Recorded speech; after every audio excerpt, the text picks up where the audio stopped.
নমস্কার বন্ধুরা, জয়ার পাকশালাতে সবাইকে স্বাগত। আজকে আমি চিতল মাছের মাথা আর লেজাটা দিয়ে খুবই সুস্বাদু একটি তরকারি করে দেখাবো। কাতলা মাছের মাথা বা ইলিশ মাছের মাথা দিয়ে আমরা তো খুবই সুন্দর তো চচ্চড়ি করে খাই, যে চিতল মাছের মাথা আর লেজাটা দিয়েও দারুণ সুন্দর একটি টেস্টি চচ্চড়ি আজকে আমি করে দেখাবো। এর জন্য আমি নিয়েছি সজনা ডাঁটা, ঝিঙে, বেগুন, পটল, আলু। এই সবজিগুলো দিয়ে আমি চচ্চড়িটা তৈরি করব। এর জন্য ফ্রাইং প্যানে পরিমাণ মতন তেল দিয়েছি। মাথা আর লেজাটাতে নুন আর হলুদ মাখিয়ে নিয়েছি।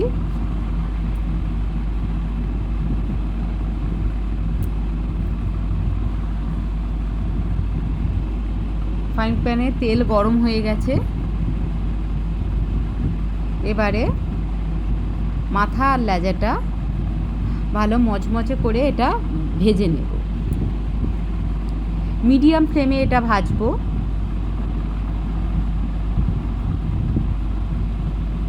যাতে খুব সুন্দর মচমচে করে ভাজা হয়। হাই ফ্লেমে ভাজলে কি হয়, উপরটা তাড়াতাড়ি লালচে ভাজা হয়ে যায়, কিন্তু ভিতর থেকে কাঁচা থেকে যায়।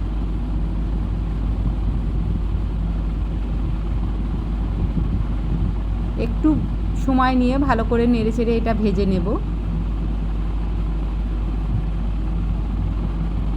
এটা খুব সুন্দর মচমচে ভাজা হয়ে গেছে।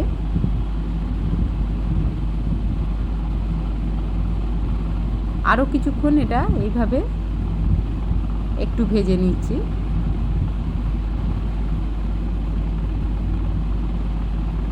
এটা ভাজা হয়ে গেছে, এবারে আমি তুলে নিচ্ছি।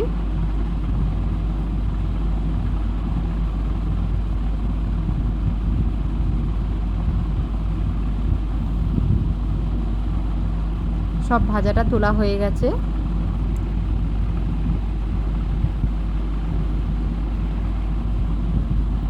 আরও একটু তেল দিয়েছি, দিয়ে 1 চামচ আদা বাটা দিলাম, 1 চামচ জিরে দিয়েছি, আর একটা বড় সাইজের পেঁয়াজ ছোট ছোট করে কেটে দিয়ে দিলাম। 4টে কাঁচা লঙ্কাও আমি কেটে দিয়ে দিয়েছি।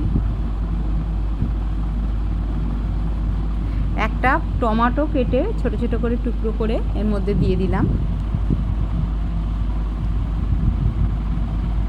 ভালো করে এটা একটু ভেজে নেব। পেঁয়াজ টমেটো যতক্ষণ না সফট হয় ততক্ষণ একটু ভালো করে এটা ভেজে নেব।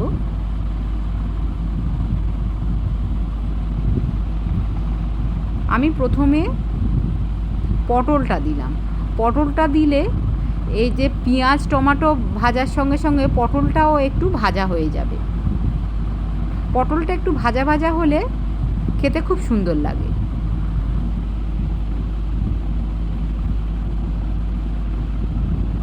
এইভাবে একটু নেড়ে চেড়ে নিলাম।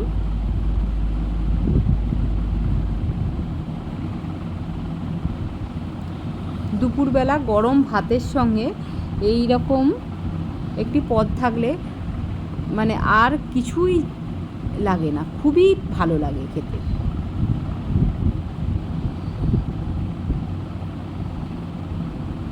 এর মধ্যে একটু আদা বাটা দিলাম।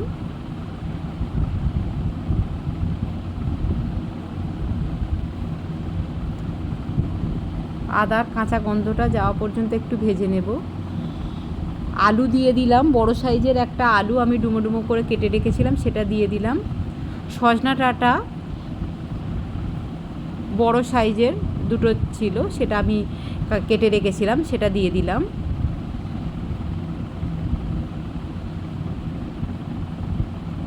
সব ভালো করে এইভাবে একটু কষিয়ে নিতে হবে। ঝিঙে বেগুনটা দিয়ে দিলাম এবারে।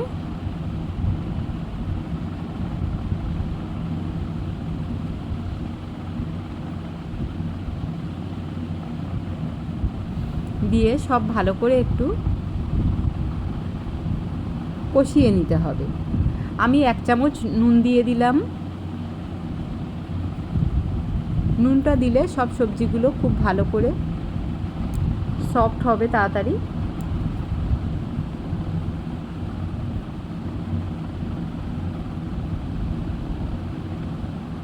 ভালো করে একটু নাড়াচাড়া করে নিলাম। ঢাকা দিয়ে দিলাম 2 মিনিটের জন্য। ঢাকাটা এবারে খুলে নিলাম, নিয়ে আবারও একটু নাড়াচাড়া করে নিলাম।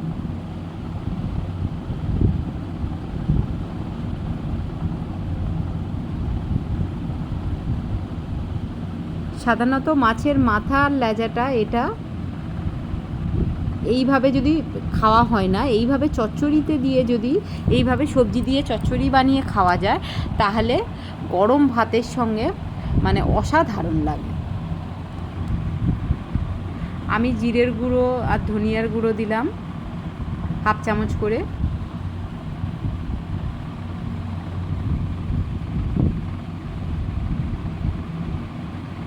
হলুদ গুঁড়ো 1/2 চামচ দিলাম, দিয়ে ভালো করে একটু নাড়াচাড়া করে নিলাম। রেসিপিটি ভালো লাগলে লাইক, শেয়ার, কমেন্ট, সাবস্ক্রাইব করতে ভুলবেন না।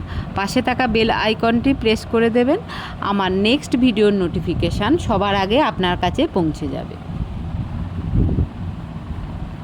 একটু সময় নিয়ে এইভাবে যদি কষিয়ে রান্না করা যায় তাহলে তার টেস্ট ডবল বেড়ে যায়।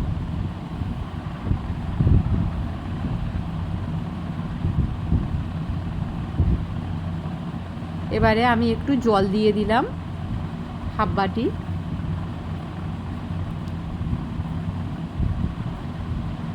জল দিয়ে আবারও একটু ঘেঁটে দিলাম।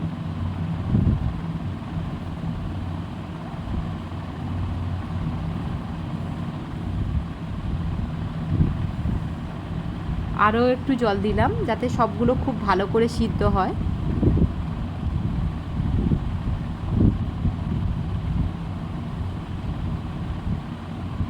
এখানে আমি মোট 1 বাটি জল দিয়েছি।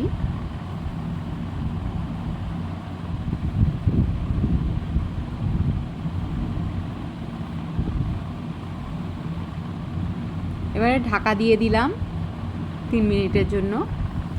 ঢাকাটা খুলে নিলাম।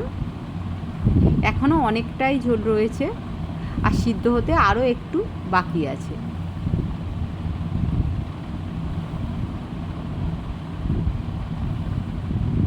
আবারও কিছুক্ষণের জন্য এটা ঢাকা দিয়ে দিলাম।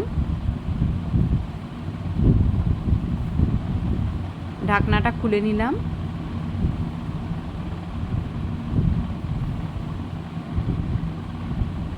এটা প্রায় সিদ্ধ হয়েই এসেছে, এখনও কিছুটা বাকি, আর ঝোলটা আরেকটু একদম গামাখা হয়ে আসবে।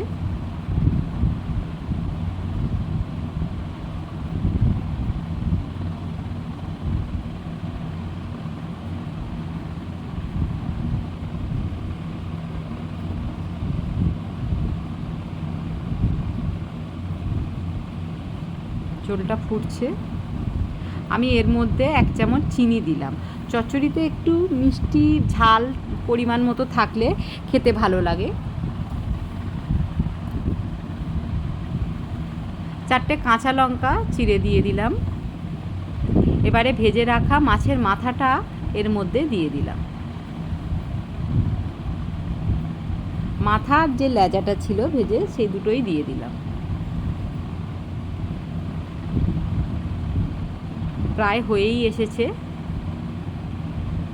কেমন লাগলো অবশ্যই কমেন্ট বক্সে জানাবেন।